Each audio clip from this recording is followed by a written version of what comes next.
Well, the ultimate resignation took rather a long time, and she is very miffed that she hasn't gone to the House of Lords. But does this resignation letter, is it absolutely the death knell of the Conservative Party? A House divided against itself can't stand. Joining me down the line from his home in Harpenden is Christopher Hope, GB News' political editor. Chris, how much damage does this do, or is it just Nadine Dorries being Nadine? Well, it's definitely Nadine being Nadine. It was an 1,800-word letter which she published in the Mail on Sunday. I'm not even clear it went to number 10 first before it appeared. And it is brutal takedown of Rishi Sunak. It talks about how he abandoned the fundamental principles of Conservative history will not judge you kindly. I mean, it's the kind of Scouse and Nadine there telling it like it is, I suppose, to the Wickhamist, the old Wickhamist Rishi Sunak. I mean, it is brutal. It's difficult to read. I mean, people who are friends of Mr. Sunak will say, well, that's just, a kind of Borisite mouthing off. And that was the reaction initially I got from MPs and ministers. One cabinet minister told me it was a flick of the dinosaur's tail. But when people have read the letter and digested it, I think it has struck some chords, and certainly some moderate Tory MPs have WhatsApping me saying, well, actually, they do agree with a lot of what Nadine had to say. So I think the Tories will be wrong to dismiss it completely as a kind of reaction of an MP who failed to be given the role in the House of Lords that she wanted from Boris Johnson. Yeah, the one irony, Chris, that I took out of it, and I agree with you, by the way, I think it does do damage. I think it hurts Rishi. It damages his control over the parliamentary party, and it sends a terrible message out to the country at large. Because after all, much of the last 2 years, we've had to live with the constant internal battles in the party. But the one irony, I thought, is as if she's saying, well, Boris Johnson is the true Conservative, not you. Actually, socially, Rishi Sunak is far more Conservative than Boris Johnson. There were many things that Johnson did as Prime Minister that came as a complete shock to many long-standing Conservatives. And I see this, maybe with Lord Cruddas and David Campbell-Bannerman and all these groups that seem to want Boris back, that actually he was more of a metropolitan Liberal apart from Brexit. Yeah. Well, you only need to look at net migration, which went up to, I think, 600,000 at the last count on Boris Johnson's watch. And that was done with the control over our borders that was given to the government by that Brexit vote that you campaigned for, Nigel.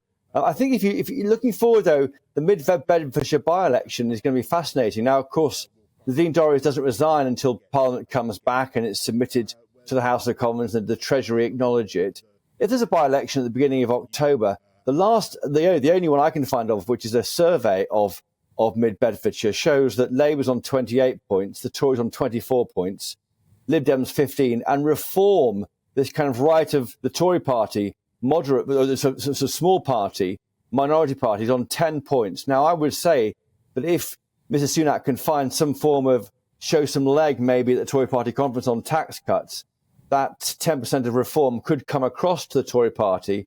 And if the vote is split for Labour and Liberal Democrats, they could hang on to it. But I think to do that, many would say Mr. Sunak has got to show some form of kind of old-fashioned tax-cutting policies or at least some leg on tax-cutting policies, which he's failed to do so far.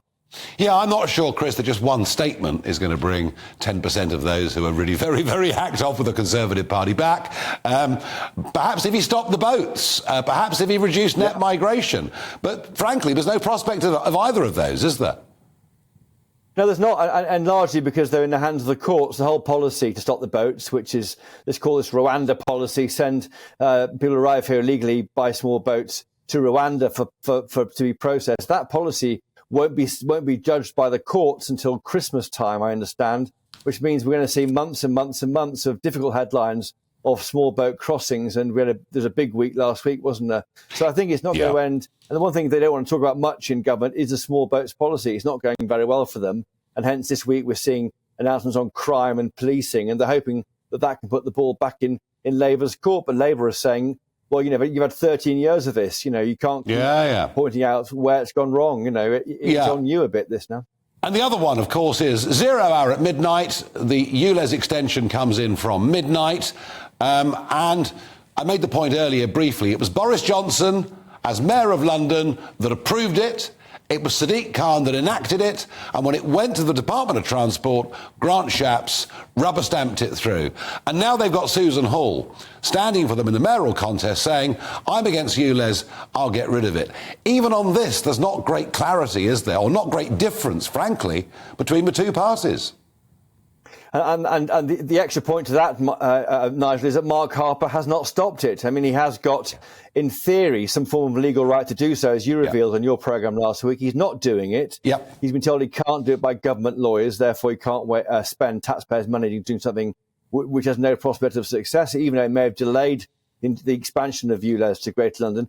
I think, in defence of Johnson, I think he would not have expanded ULEZ to all of Greater London. I think he would have kept it as a issue for the inner London, because of course transport links are not as good in outer London as they are in inner London. That's what, if Johnson was here, he may defend it that way. Yeah. But yes, I mean, I think it's going to be difficult. I mean, hopefully we'll be hearing from Sadiq Khan tomorrow on this channel defending it. But there's no doubt there's concern from people really in those counties abutting London. You know, if you go shopping, you maybe go to hospital inside the South and North Circular Road, do you get charged £12.50? It seems unfair. Yeah. Well, Chris, you'll be joining me tomorrow night in my local area where I've lived all my life, and it's the most rural part of Greater London, and you'll see for yourself what a complete and utter nonsense much of it is.